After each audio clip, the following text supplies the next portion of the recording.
Hello મારા વાલા વિદ્યાર્થી મિત્રો, નમસ્કાર. કેમ છો આપ સર્વે વિદ્યાર્થી મિત્રો? ખૂબ મજામાં હશો. ધોરણ 9 ની તૈયારી કરી રહ્યા છો વાર્ષિક પરીક્ષાની. તો તમારા માટે ખાસ વિદ્યાર્થી મિત્રો વિકાસ પરીક્ષા લક્ષી અસાઇનમેન્ટ. યસ ધોરણ 9 વિકાસ પરીક્ષા લક્ષી અસાઇનમેન્ટ ધોરણ 9 તમારા માટે ઓશિયન જ્ઞાન લાઈવ એકદમ ફ્રીમાં લાવી રહી છે. સંપૂર્ણ સોલ્યુશન. એમાં આપણે આજના દિવસે વિભાગ ડી ચેપ્ટર નંબર 10 અને 12 સર આસુ સેક્શન ડી અને ચેપ્ટર નંબર 10 અને 12. તો વાલા વિદ્યાર્થી મિત્રો, ઓશિયન જ્ઞાન લાઈવ યુટ્યુબ ચેનલ ઉપર જાઓ, ત્યાં તમને આગળના section A, section B, section C અને સેક્શન ડી ના આગળના ચેપ્ટરો પણ મળી જવાના છે. સંપૂર્ણ વિકાસ અસાઇનમેન્ટ છે એ તમને અહીંયા મળી જવાનું છે ઓશિયન જ્ઞાન લાઈવ યુટ્યુબ ચેનલ ઉપર. તો અવશ્યપણે ત્યાં જઈને આ જોઈ આવો અને એમાં ઘણા બધા મોસ્ટ આઈએમપી પ્રશ્નો છે એ પણ સોલ્વ કરી લો. ચલો આજના લેક્ચરની આપણે વિદ્યાર્થી મિત્રો શરૂઆત કરીએ. તો સૌ પ્રથમ આપણે વાત કરવાની છે ચેપ્ટર નંબર 10 ની. ચેપ્ટર નંબર 10 ની વાત કરીએ તો પહેલો પ્રશ્ન છે વસ્તુની ગતિ ઉર્જાની વ્યાખ્યા આપવાની છે અને પદાર્થની ગતિ ઉર્જાનું સમીકરણ મેળવવાનું છે. તો સૌ પ્રથમ વ્યાખ્યા, ગતિ ઉર્જાની વ્યાખ્યા. ગતિ ઉર્જા કોને કહેવાય? તો કે જો કોઈ પદાર્થ છે એ વેગ પ્રાપ્ત કરે અને એના માટે જે ઉર્જા મેળવે છે એ ગતિ ઉર્જા તરીકે વર્ણવી શકીએ. ધારો કે હવે આપણે ગતિ ઉર્જાનું સૂત્ર મેળવવું છે. ધારો કે એમ દળનો એક પદાર્થ યુ જેટલા નિયમિત વેગથી ગતિ કરી રહ્યો છે. કોઈ પદાર્થ છે જેનું દળ એમ છે અને યુ જેટલો એનો પ્રારંભિક વેગ છે, ગતિ કરી રહ્યો છે. હવે ધારો કે તેના પર એફ જેટલું અચળ બળ સ્થાનાંતરની દિશામાં લાગે. જે બાજુએ સ્થાનાંતર કરે છે એ બાજુએ જ આપણે કંઈક બળ લગાડીએ છીએ. જેથી ટી જેટલા સમયગાળામાં તે એસ જેટલું સ્થાનાંતર કરી ડી વી જેટલો વેગ પ્રાપ્ત કરે છે. અંતિમ વેગ શું આવશે? વી. અંતિમ વેગ વી જેટલો વેગ પ્રાપ્ત કરે છે. ચલો, આ પ્રક્રિયા દરમિયાન થતું કાર્ય શું થાય? કાર્ય ઇઝ ઇક્વલ ટુ બળ ગુણ્યા સ્થાનાંતર. તો કાર્ય બરાબર બળ ગુણ્યા સ્થાનાંતર. હા, કાર્ય બરાબર બળ ગુણ્યા સ્થાનાંતર. ઓકે, પણ ન્યૂટનની ગતિના બીજા નિયમ અનુસાર F બરાબર તો ma થાય. તો સૂત્રની અંદર W બરાબર બળની જગ્યાએ ma મૂકીએ અને S નો S મૂકી દઈએ. નિયમિત અચળ પ્રવેગી ગતિના સમીકરણ 2as બરાબર v² - u² પરથી કયું સૂત્ર આવે? જો અહીંયા હું ફરીથી દર્શાવું છું વિદ્યાર્થી મિત્રો, કદાચ તમને નીચેનો લાઈન દેખાતી ન હોય તો 2as બરાબર v² - u².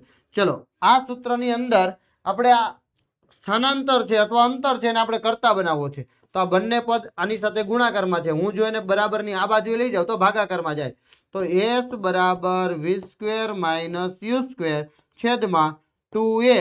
આને હું કહી દઉં સમીકરણ નંબર 2. સમીકરણ નંબર 1 હતું. ઓકે, આને કહી દઉં છું સમીકરણ નંબર 2. હા, ન્યૂટનની ગતિના બીજા નિયમ અનુસાર શું થાય? F બરાબર m એટલે m મૂકી દીધું. જો અહીંયા લખ્યું છે, અહીંયા પણ s ને કરતા બનાવવાનો છે અને આ સૂત્રમાં પણ s ને કરતા બનાવવાનો છે. અહીંયા પણ s ને આપણે કરતા બનાવ્યો. s ને કરતા બનાવીએ તો w ના છેદમાં ma થાય. હવે સમીકરણ 1 અને સમીકરણ 2 ને વિદ્યાર્થી મિત્રો આપણે સરખાવીએ. સમીકરણ 1 ની કિંમત સમીકરણ 2 માં મૂકતા, ચલો સમીકરણ નંબર 1 શું હતું? આપણે અહીંથી લખી લઈએ s બરાબર w ના છેદમાં ma. આ આપણું સમીકરણ નંબર 1 હતું. બીજું સમીકરણ શું હતું? s is equal to v² - u² છેદમાં 2a. 2as બરાબર v² - u². આવું સૂત્ર હતું. આને આપણે સમીકરણ નંબર 2 હતું. સમીકરણ 1 ની કિંમત સમીકરણ 2 માં મૂકવાનું એટલે s ની જગ્યાએ w ના છેદમાં ma મૂકવાનું. શું મૂકવાનું? w ના છેદમાં ma બરાબર v² - u² છેદમાં 2a. હવે ma નું આ બાજુ લઈ જાવ, ભાગાકારમાં છે, આ બાજુ જાય તો ગુણાકારમાં જાય. એટલે જો અહીંયા ગુણાકારમાં આવી ગયું, બાકીનું પદ બેઠે બેઠે મૂકી દીધું. એ શું થયું? ઉડી ગયા. એ શું થાય? ઉડી જાય. વધ્યું શું? તો કે w બરાબર 2 ને હું કોમન કાઢું છું એટલે 1/2 m ગુણ્યા v² - u² વધે. એને આપણે સમીકરણ નંબર 3 કહી દીધું. જો પદાર્થ સ્થિર અવસ્થામાંથી પોતાની ગતિની શરૂઆત કરતો હોય તો u બરાબર 0 થાય. શું થાય?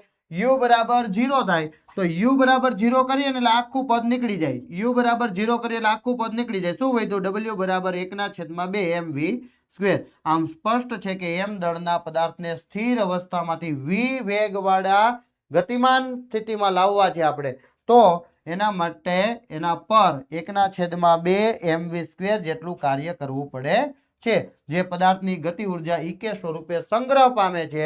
એટલે અહીંયા ડબલ્યુ બરાબર 1/2 mv સ્ક્વેર આવી રીતે છે. એની જગ્યાએ આપણે એમ વિચારીએ કે અહીંયા થતું કાર્ય, કોઈ પદાર્થ છે એ સ્થિર અવસ્થામાં છે, એને હું ગતિમાં લાવવા માટે હું જે કંઈ પણ કાર્ય કરું છું, બળ લાગે છે, બળની દિશામાં સ્થાનાંતર થાય છે, એ કોના બરાબર હોય? ગતિ ઉર્જા બરાબર હોય છે. તો એની જગ્યાએ આપણે ઈકે કાઇનેટિક એનર્જી, ઈકે મતલબ શું થાય? કાઇનેટિક એનર્જી, ગતિ ઉર્જા, એને ઇંગ્લિશમાં કાઇનેટિક એનર્જી કહેવાય. એના પરથી સંજ્ઞા આપી ઈકે સંગ્રહ પામે છે. સ્પષ્ટ છે કે પદાર્થ પર કરેલ કાર્ય પદાર્થની ગતિ ઉર્જામાં થયેલ ફેરફાર જેટલું હોય છે. કેટલું કાર્ય થયું હોય? એની ગતિ ઉર્જામાં જેટલો ફેરફાર થાય ને એટલું કાર્ય થયું હોય. તેથી એમ દળ તથા વી જેટલા નિયમિત વેગથી ગતિ કરતા પદાર્થની ગતિ ઉર્જાનું મૂલ્ય ઈકે બરાબર 1/2 mv સ્ક્વેર. કાર્યની જગ્યાએ આપણે ઈકે મૂકીએ છીએ. તો આવી રીતે આપણે ગતિ ઉર્જાનું સૂત્ર મેળવી શકીએ છીએ. ચલો વિદ્યાર્થી મિત્રો, નેક્સ્ટ પ્રશ્ન છે ગુરુત્વીય સ્થિતિ ઉર્જાની વ્યાખ્યા લખો. એમ દળવાળા પદાર્થને સંદર્ભ સપાટી પરથી એ જ ઊંચાઈએ લઈ જવાતા તેની ગુરુત્વીય સ્થિતિ ઉર્જાનું સૂત્ર મેળવો. ઓકે, કોઈ પદાર્થને જમીન પરથી અમુક ઊંચાઈ પર લઈ જતા તેની ઉર્જામાં વધારો થાય. હું આ રિમોટ છે અને થોડીક ઊંચાઈ ઉપર લઈ જાવ એટલે આની ઉર્જામાં વધારો થાય. આપણને એમ થાય કે આની ઉર્જામાં કેમ વધારો થાય ભાઈ? આને હું ઉપર તરફ લઈ ગયો, કેમ વધારો થાય? તો કે આને હું મૂકી દઉં તો ખબર પડે કે એનામાં ઉર્જા આવી ગઈ એટલે તો નીચે તરફ ભાગ્યું. યસ, તો વધારો થાય છે. કારણ કે પદાર્થને ઉપર લઈ જવા માટે ગુરુત્વાકર્ષણ બળની વિરુદ્ધમાં મારે કંઈક બળ લગાડવું પડ્યું, તેના પર કાર્ય કરવું પડ્યું, અને એ કરેલું કાર્ય તેમાં ઉર્જા રૂપે સંગ્રહ પામે છે. તેને પદાર્થની ગુરુત્વીય સ્થિતિ ઉર્જા કહે છે. ક્લિયર? ઓકે, વ્યાખ્યા. જમીનથી ઉપર કોઈ બિંદુ પાસે એક બિંદુ હોય, અહીંથી અહીંયા ઉપર સુધી લઈ જવું છે. જમીન પરથી તે બિંદુ સુધી લઈ જવા માટે ગુરુત્વીય બળની વિરુદ્ધમાં તેના પર કરવા પડતા કાર્યને તે બિંદુ પાસે પદાર્થની ગુરુત્વીય સ્થિતિ ઉર્જા કહે છે. નીચેથી પદાર્થને ઉપર તરફ લઈ જઈએ એમાં જે ઉર્જા સંગ્રહ પામે એ સ્થિતિ ઉર્જા કહેવાય. ચલો, અહીંયા સૂત્રની તારવણી આપણે કહીએ કે પદાર્થ નીચે જમીન પર પડેલો છે, ત્યાંથી ઉપર તરફ લઈ જઈએ છીએ, એ જ ઊંચાઈએ લઈ જઈએ છીએ. આકૃતિમાં દર્શાવ્યા મુજબ એમ દળના પદાર્થને એ જ ઊંચાઈ સુધી લઈ જવામાં આવે આ માટે બળની જરૂર પડશે. પદાર્થને જમીનથી આપેલ ઊંચાઈ h સુધી લઈ જવો છે. લઈ જવા માટે જરૂરી લઘુત્તમ બળ, ઓછામાં ઓછું બળ પદાર્થની અચળ વેગી ગતિ માટે જેટલું બળ લગાડવું પડે એ બળ કેટલું હોય? તો કે mg જેટલું હોય. બળ F બરાબર ma. ગુરુત્વીય બળની વાત કરીએ એટલે g મૂકી દઈએ, F બરાબર mg. એટલે બળ કેટલું થયું? mg જેટલું થયું. હવે પદાર્થમાં તેના પર કરેલ કાર્ય જેટલી ઉર્જા સંગ્રહ પામશે. યસ, એની અંદર ઉર્જા સંગ્રહ પામશે. ધારો કે પદાર્થ પર ગુરુત્વીય બળની વિરુદ્ધમાં કરેલું કાર્ય W હોય તો કરેલ કાર્ય W બરાબર બળ ગુણ્યા સ્થાનાંતર. આ તો આપણને ખબર જ છે. બળ કેટલું? તો કે F બરાબર ma. બળ કેટલું? તો કે F બરાબર ma. હવે એની જગ્યાએ આપણે શું મૂકીએ છીએ? તો કે mg મૂકીએ છીએ. કાર્ય બરાબર શું થાય? તો કે બળ ગુણ્યા સ્થાનાંતર થાય.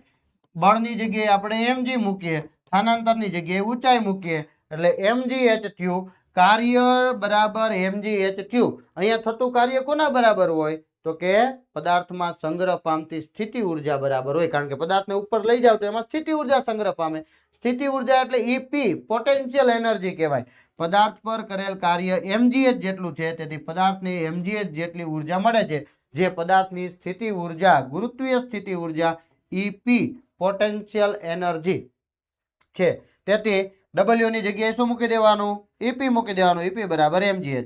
નોંધ વિદ્યાર્થી મિત્રો ખાસ કે પૃથ્વીની સપાટી પર આવેલ કોઈ પણ બિંદુ માટે h ઇઝ ઇક્વલ ટુ 0 હોય. સપાટી પર હોય, આ જમીનની સપાટી છે, અહીંયા હું મૂકી દઉં છું આ, તો h કેટલો છે એનો? 0 ભાઈ. પૃથ્વીની સપાટી પર ત્યાંથી હું એને જેટલું ઊંચું લઈ જઈશ તો એની ઊંચાઈ થશે. પૃથ્વી પર h 0 થાય, ઊંચાઈ 0, અને તેથી પૃથ્વીની સપાટી જમીન પર m દળના પદાર્થની ગુરુત્વીય સ્થિતિ ઉર્જા 0 હોય. જમીન પર પડેલું હોય તો 0, ત્યાંથી જેટલું ઉપર લઈ જાઓ એટલી સ્થિતિ ઉર્જા એમાં સંગ્રહ પામે છે. પણ પૃથ્વીની સપાટીથી h જેટલી ઊંચાઈએ m દળના પદાર્થની ગુરુત્વીય સ્થિતિ ઉર્જા mgh જેટલી હોય છે. એટલે જેટલું ઉપર લઈ જાવ ને એટલી ઉર્જા એમાં સંગ્રહ પામતી જાય છે. જેમ પદાર્થને ઉપર લઈ જાવ ને એમ એમાં વધારે ઉર્જા સંગ્રહ પામે છે. ચલો ટૂંક નોંધ લખો પાવર. યસ, પાવર કાર્ય ત્વરા પણ પૂછાય તો એના બરાબર શું થાય તો કે કાર્ય ત્વરા પાવર એ કરેલ કાર્યની ઝડપ માપે છે. કે આપણે જે કાર્ય કર્યું એની ઝડપ માપે એને પાવર કહેવાય. એટલે કે કાર્ય કેટલું ઝડપથી કે ધીમેથી કરવામાં આવ્યું છે તેનું માપન કરે છે. પણ પાવરની વ્યાખ્યા શું? કાર્ય કરવાના સમય દરને પાવર કહે છે. P = W/T. કાર્ય કરવાના સમય દરને પાવર કહે છે. જો કોઈ પદાર્થ ટી સમયમાં W જેટલું કાર્ય કરતો હોય તો પાવર બરાબર કાર્યના છેદમાં સમય. P = W/T. પાવરનો SI એકમ જૂલ પર સેકન્ડ છે. જો આના પરથી કાર્યનો SI એકમ શું તો કે કાર્યનો SI એકમ જૂલ અને સમયનો SI એકમ શું સેકન્ડ. તો જૂલ પર સેકન્ડ છે. જેને વરાળ યંત્રના શોધક જેમ્સ વોટના માનમાં વોટ એટલે કે W કહે છે. પાવરનો SI એકમ વોટ છે.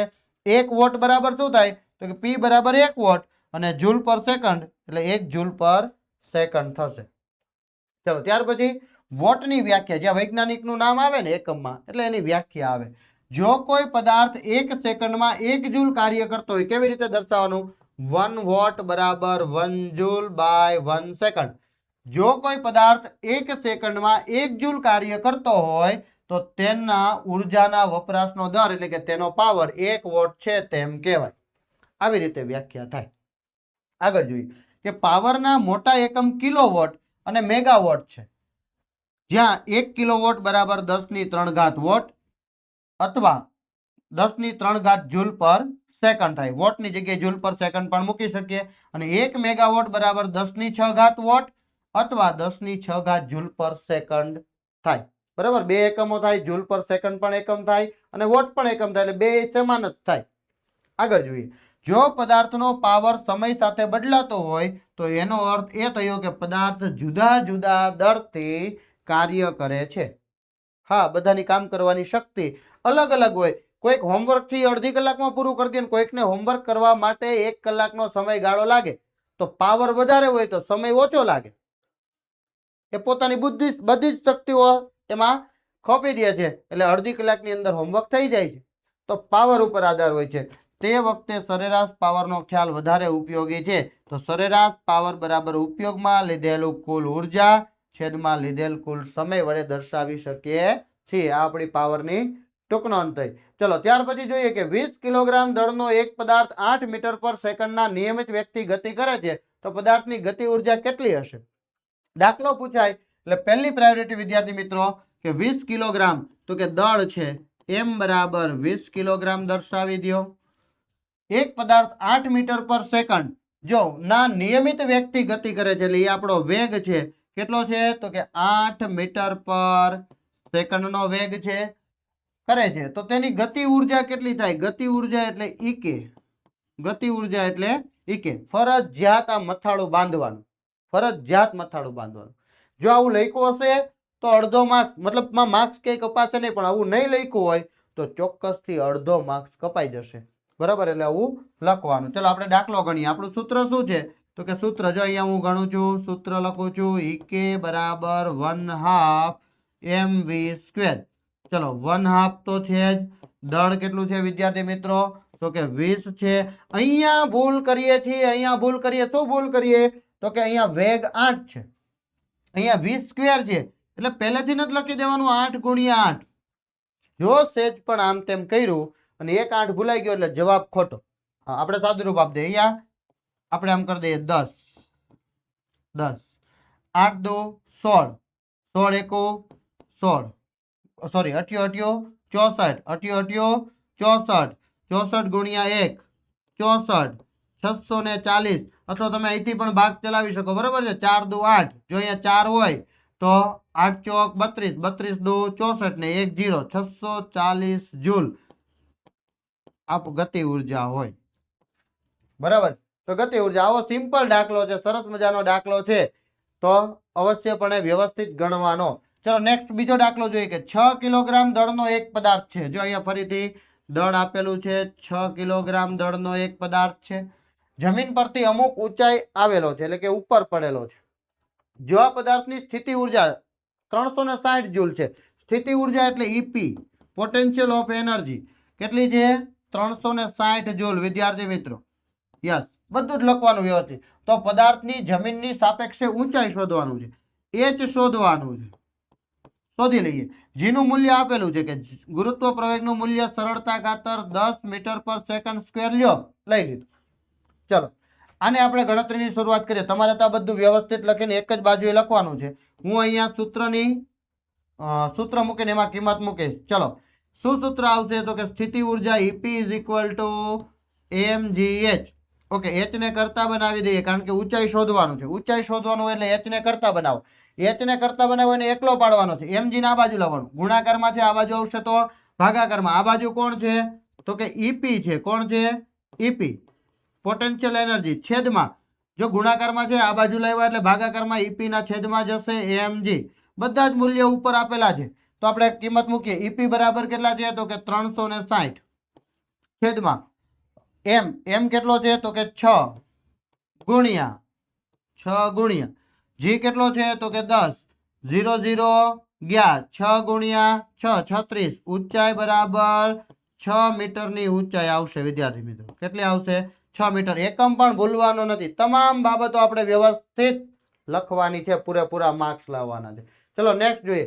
એક બેટરી એક વિદ્યુત ગોળા બલ્બને પ્રકાશે છે. આ પ્રક્રિયામાં થતા ઉર્જા રૂપાંતરણોનું વર્ણન કરવાનું છે. યસ, સરસ મજાનો પ્રશ્ન છે કે સૌપ્રથમ બેટરી દ્વારા રાસાયણિક ઉર્જાનું રૂપાંતર વિદ્યુત ઉર્જામાં થાય. યસ, સેલ હોય ને એની અંદર રાસાયણિક ઉર્જાનું વિદ્યુત ઉર્જામાં રૂપાંતર થાય. પછી આ વિદ્યુત ઉર્જાના ભોગે ઉષ્મા ઉર્જા અને પ્રકાશ ઉર્જા બલ્બમાં ઉદ્ભવે છે. વિદ્યુત ઉર્જાના ભોગે એટલે કે વિદ્યુત ઉર્જા દ્વારા ઉષ્મા ઉર્જા એટલે કે ગરમ થાય. બલ્બને આપણે સ્પર્શ કરીએ, ગરમ થાય અને આપણને પ્રકાશ આપે છે. તો પ્રકાશ ઉદ્ભવે છે. આપેલ પ્રક્રિયામાં ઉર્જાના રૂપાંતરણની શ્રેણી નીચે મુજબ છે. રાસાયણિક ઉર્જાનું વિદ્યુત ઉર્જામાં રૂપાંતર, વિદ્યુત ઉર્જાનું ઉષ્મા ઉર્જા અને પ્રકાશ ઉર્જામાં રૂપાંતર થાય છે. ચલો નેક્સ્ટ પ્રશ્ન જોઈએ. દાખલો આપેલો છે. યસ, 500 વોટ પાવરના એક એવા 4 સાધનો દ્વારા 10 કલાક વપરાતી ઉર્જા કિલોવોટ અવરમાં અથવા ઉર્જાના વ્યવહારિક એકમમાં શોધવાનો છે. ઉર્જાનો વ્યવહારિક એકમ કીધો એટલે આપણા ઘરે 1 કિલોવોટ અવર એટલે કે 1 યુનિટ થાય. 1 કિલોવોટ અવર એટલે 1 યુનિટ થાય. બરાબર. તો એવી જ રીતે અહીંયા પણ આપણે જોવાનું છે કે એક સાધનનો પાવર આપેલો છે. કેટલો છે? 500 વોટ છે. લખી દીધું. ત્યાર પછી 10 કલાક ચાલે છે અને એવા કેટલા સાધનો છે? તો કે 4 સાધનો છે. તો સાધનોની સંખ્યા 4, 10 કલાક ચાલે છે એટલે 10 કલાક લખી દીધું સમય. અને આપણે W શોધવાનું છે. શું શોધવાનું છે? W. હા, તો W બરાબર ક્વેશ્ચન માર્ક. ચલો કુલ પાવર 4 ગુણ્યા 4 સાધનો છે 500 એટલે આ થઈ ગયું 2000 વોટ. વ્યવહારિક ઉદાહરણ કીધું છે એટલે કિલોવોટમાં ફેરવવું પડે. કિલોવોટમાં ફેરવવું હોય તો વિદ્યાર્થી મિત્રો જો આ ખાસ તમારે યાદ રાખી લેવાનું છે. ખાસ યાદ રાખી લેવાનું છે. શું? તો કે 1 કિલોવોટ બરાબર 1000 વોટ. જો કિલોવોટને વોટમાં ફેરવવું હોય તો ગુણાકાર કરવાનો અને વોટને કિલોવોટમાં ફેરવવું હોય તો 1000 વડે ભાગાકાર કરવાનો. અહીંયા મારી પાસે વોટ છે અને મારે એને કિલોવોટમાં ફેરવવું હોય તો મારે શું કરવું પડશે? ભાગાકાર કરવા પડશે. કેટલા વડે? 1000 વડે. તો અહીંયા હું લખીશ 2000 ના છેદમાં 1000. 0 0 0 0 0 0 ગયા. કેટલા થયા? તો કે 2 કિલોવોટ થયા. કેટલા થયા? 2 કિલોવોટ. ચાલો P is equal to W by T. W is equal to P ગુણ્યા T. પાવર કેટલો છે? પાવર કેટલો છે? ચલો પાવર કેટલો છે આપણે જણાવો ઝડપથી. પાવર કેટલો છે વિદ્યાર્થી મિત્રો? હું અહીંયા બાજુમાં ફરીથી લખી દઉં છું. યસ, ચલો અહીંયા આપણે કિંમત મૂકીએ. બરાબર છે કે W બરાબર P. P કેટલો છે? તો કે 2 કિલોવોટ ગુણ્યા કલાક કેટલી છે? તો કે 10. તો W બરાબર 20 કિલોવોટ અવર. આનો કિલોવોટ અને આનો એકમ છે કલાક એટલે કિલોવોટ અવર. આ આપણો કાર્ય થશે. આપણી વપરાતી ઉર્જા અથવા આપણું કાર્ય થશે. ક્લિયર છે? એટલે પાવર ઇઝ ઇક્વલ ટુ કાર્યના છેદમાં સમય. તો અહીંયા થતું કાર્ય ઉર્જા બરાબર હોય એટલે કાર્ય W અથવા તો ઉર્જા W બરાબર આપણને 20 કિલોવોટ અવર મળે છે. ચલો વિદ્યાર્થી મિત્રો આપણે નેક્સ્ટ ચેપ્ટર તરફ આગળ વધીએ. પ્રકરણ નંબર 12. પ્રકરણ નંબર 12 નો પહેલો પ્રશ્ન છે ખોરાકના મુખ્ય પોષક ઘટકોના નામ આપો. તે કયા ખોરાકમાંથી પ્રાપ્ત થાય છે તે જણાવવાનું છે. તો ઉર્જાની આવશ્યકતા માટે ખોરાક જરૂરી છે. યસ, ઉર્જાની આવશ્યકતા. મારે બોલવું છે, મારે ચાલવું છે, મારે સાંભળવું છે, મારે વિચારવું છે, ઉર્જાની જરૂરિયાત પડે. તો ઉર્જાની જરૂરિયાત હોય છે. કાર્બોદિત, લિપિડ એટલે કે ચરબી, પ્રોટીન એટલે કે નત્રલ, વિટામિન્સ જેવા ખોરાકના વિવિધ પોષક ઘટકો અને ખનિજોના સ્ત્રોત નીચે દર્શાવેલા છે કે આ બધું આપણને મળશે ક્યાંથી? તો ખોરાકના પોષક ઘટકો છે કાર્બોદિત. કાર્બોદિત શેમાંથી મળે? તો કે ઘઉં, ચોખા, મકાઈ, જુવાર, બાજરી વગેરેની અંદરથી એટલે કે અનાજની અંદરથી કાર્બોદિત મળે છે. પ્રોટીન ક્યાંથી મળશે વિદ્યાર્થી મિત્રો? તો કે બધા જ કઠોળ. શું આવશે? કઠોળ, ચણા, વટાણા, અડદ, મગ, તુવેર, મઠ, વાલ, મસૂર વગેરે જેવા કઠોળની અંદરથી આપણને પ્રોટીન મળે છે અને ધાન્યોની અંદરથી આપણને કાર્બોદિત મળે છે. આવશ્યક તેલ, ચરબી ક્યાંથી મળે છે? તો કે સોયાબીન છે, મગફળી છે, તલ છે, એરંડા છે એટલે કે દિવેલા, રાઈ, સરસો, અળસી, સૂર્યમુખી વગેરે જેવા તેલબીજ કે તેલેબિયા હોય એની અંદરથી આપણને આવશ્યક તેલ મળે છે. આ બધા જ પદાર્થોની અંદરથી તેલી પદાર્થો, આમાંથી ઘણા બધા સૂર્યમુખીનું તેલ, મગફળી છે, આપણે સિંગ તેલ પણ ખાઈએ છીએ, તલનું તેલ છે વગેરે જેવા તેલ છે એટલે કે એની અંદરથી આપણને ચરબી પ્રાપ્ત થાય છે.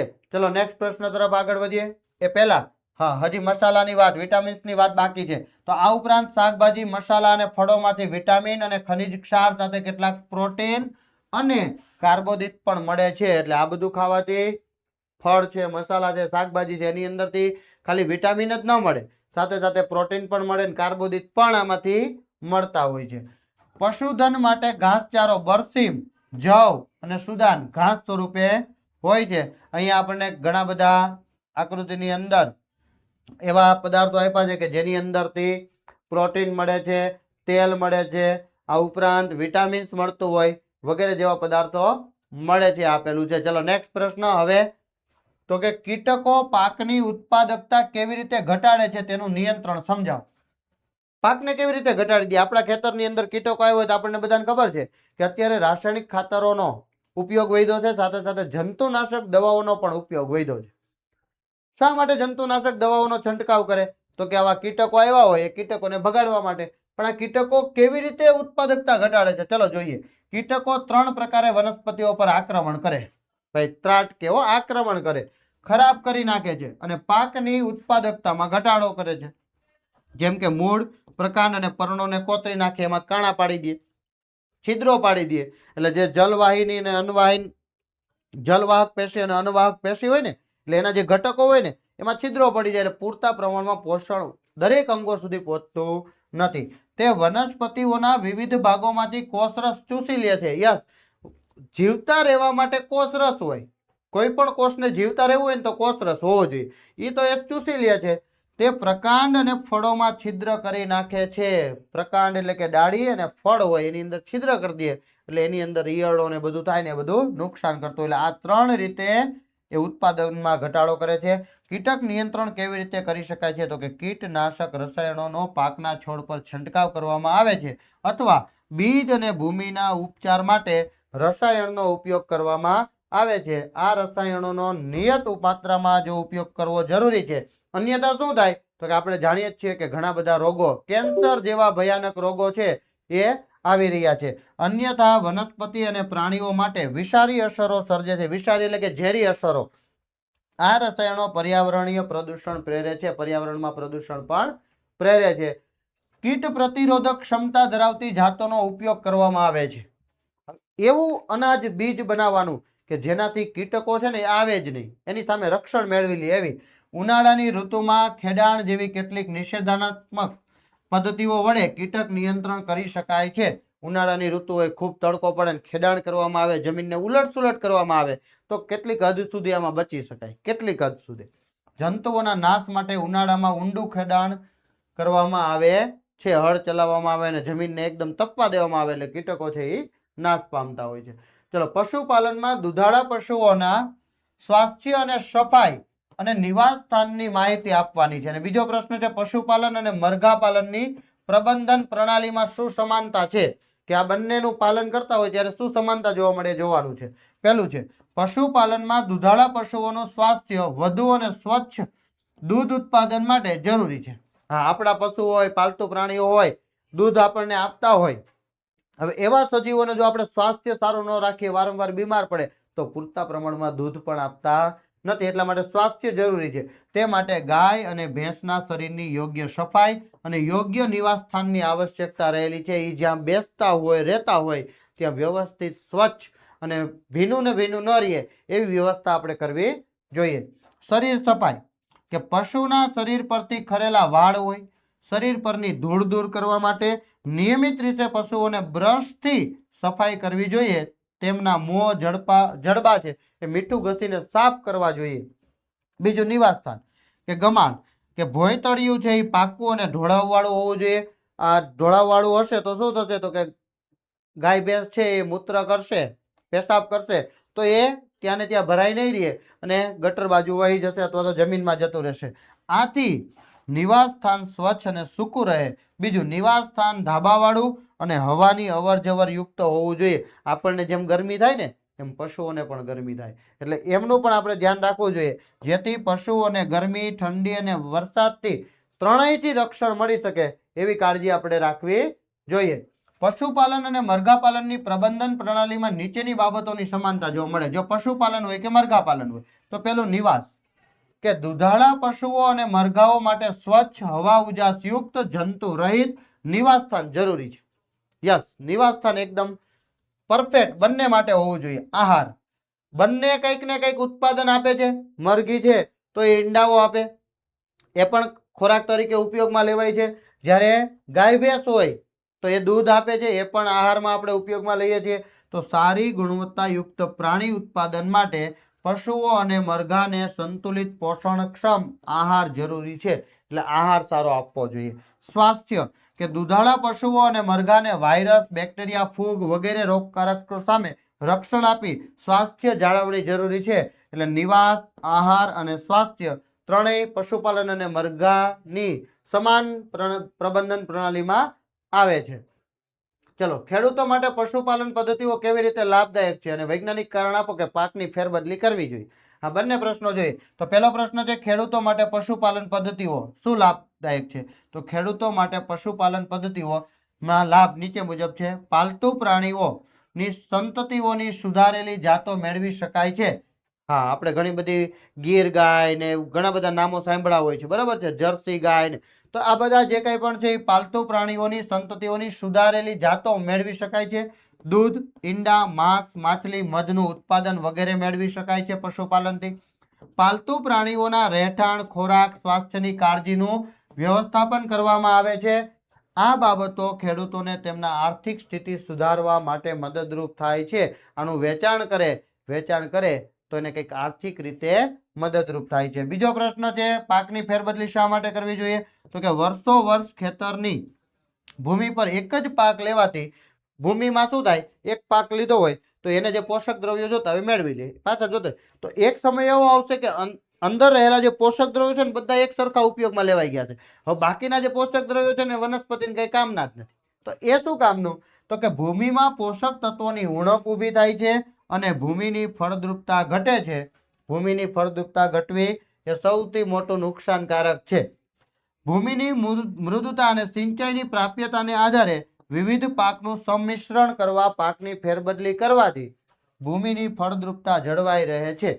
કોઈક પાક છે એને જે પોષક તત્વો જોતા હોય એ પહેલા વાવી દીધો, પછી આપણે બીજો પાક વાવીએ એટલે બીજા પોષક તત્વો, એમ પોષક તત્વોનું પણ ફેરફાર થવો જોઈએ. અને એક વર્ષમાં 2 અથવા 3 પાક દ્વારા સારું ઉત્પાદન મેળવી શકાય છે. આથી પાકની ફેરબદલી કરવી જોઈએ. તો પાકની ફેરબદલી કરવાથી ખેડૂતોને ઘણા બધા જે લાભ થતા હતા એ આપણે જોયા. ચલો, તફાવત આપો સેન્દ્રિય ખાતરો અને રાસાયણિક ખાતરો. અને બીજો છે સંગ્રહની પ્રક્રિયા દરમિયાન કયા પરિબળો અનાજને થતા નુકસાન સામે જવાબદાર હોઈ શકે. આપણે પણ પાક ખેતરમાંથી આવી ગયો હોય અને પછી સંગ્રહ કરીએ તો કોઈક ને કોઈક તો નુકસાન કરવા વાળું હોય ને. જોઈએ આપણે શું આવશે. પેલા તફાવત જોઈ લઈએ, સેન્દ્રિય ખાતર અને રાસાયણિક ખાતર. સેન્દ્રિય ખાતર મતલબ કુદરતી ખાતર અને રાસાયણિક ખાતર એટલે માનવ નિર્મિત, જે આપણે બનાવીએ છીએ અને આપણા જ માટે નુકસાનકારક છે એ. તો પ્રાણીઓ અને માનવીના મળમૂત્રમાંથી તથા વનસ્પતિમાંથી તૈયાર કરવામાં આવતા ખાતરને સેન્દ્રિય ખાતર કહે છે. ટૂંકમાં આપણે કેવું ખાતર કહીએ? કુદરતી ખાતર કહીએ. કેવું કહીએ? કુદરતી ખાતર. ઔદ્યોગિક એકમોમાં રાસાયણિક દ્રવ્યોનો ઉપયોગ કરીને કૃત્રિમ રીતે એટલે કે માનવ નિર્મિત આપણી જાતે બનાવેલું વ્યાપારિક ધોરણે આ કમાવા માટે ઉત્પાદિત કરવામાં આવતા ખાતરને રાસાયણિક ખાતર કહે છે. ચલો બીજો પોઈન્ટ, વનસ્પતિ પોષક તત્વો અલ્પ પ્રમાણમાં હોય છે. હા, એની અંદર પોષક તત્વો કેવા હોય છે? અલ્પ પ્રમાણમાં. વનસ્પતિ પોષક તત્વો વધુ પ્રમાણમાં હોય છે. રાસાયણિક ખાતર છે, બનાવ્યું છે, આપણે જોઈએ એ બધું નાખ્યું છે, પણ એમાં વધારે પ્રમાણમાં જોવા મળે છે. વનસ્પતિને ધીમે ધીમે અસર કરે છે. આપણે કુદરતી ખાતરનો ઉપયોગ કરીએ તો વનસ્પતિને મળે ખરા, પણ ધીમે ધીમે મળે, જ્યારે વનસ્પતિને જલ્દી અસર કરે છે. વધારે જથ્થામાં જમીનમાં ઉમેરવા પડે છે, જ્યારે ઓછા જથ્થામાં પણ આપણે ઉમેરીએ તો પણ વનસ્પતિને પૂરતા પ્રમાણમાં મળી જાય છે. તેનાથી પ્રદૂષણ થતું નથી. આ સૌથી મોટો ફાયદો છે. જ્યારે આનાથી પ્રદૂષણ થાય છે, જમીનનું પ્રદૂષણ થાય અને પાણીનું પ્રદૂષણ પણ થાય છે. ચલો નેક્સ્ટ પ્રશ્ન જોઈએ કે પાક ઉત્પાદનને વિવિધ પરિબળો દ્વારા નુકસાન થઈ શકે છે. કેવી રીતે? સંગ્રહ કરી ત્યારે તો કે જૈવિક પરિબળો, કીટકો, ખોતરીને ખાનારા ઉંદર, પક્ષીઓ, ફૂગ, ઈતરડીઓ અને જીવાણુઓ એમાં લાગે તો આપણા સંગ્રહ કરેલો હોય પાક એને નુકસાન કરી શકે છે. અજૈવિક પરિબળો એટલે કે સજીવ નથી તો ભેજ લાગી જાય, તાપમાન. આ પરિબળોને કારણે કૃષિ ઉત્પાદનોની ગુણવત્તામાં ઘટાડો, વજનમાં ઘટાડો, નબળી અંકુરણ ક્ષમતા, નીપજનો રંગ દૂર થાય. આપણે સંગ્રહ કરેલો હોય એમાંથી જે અનાજ જ્યારે આપણે લીધું હોય ને ત્યારે એકદમ સરસ મજાનો રંગ હોય, પણ પછી ધીમે ધીમે ડલ થતો જાય.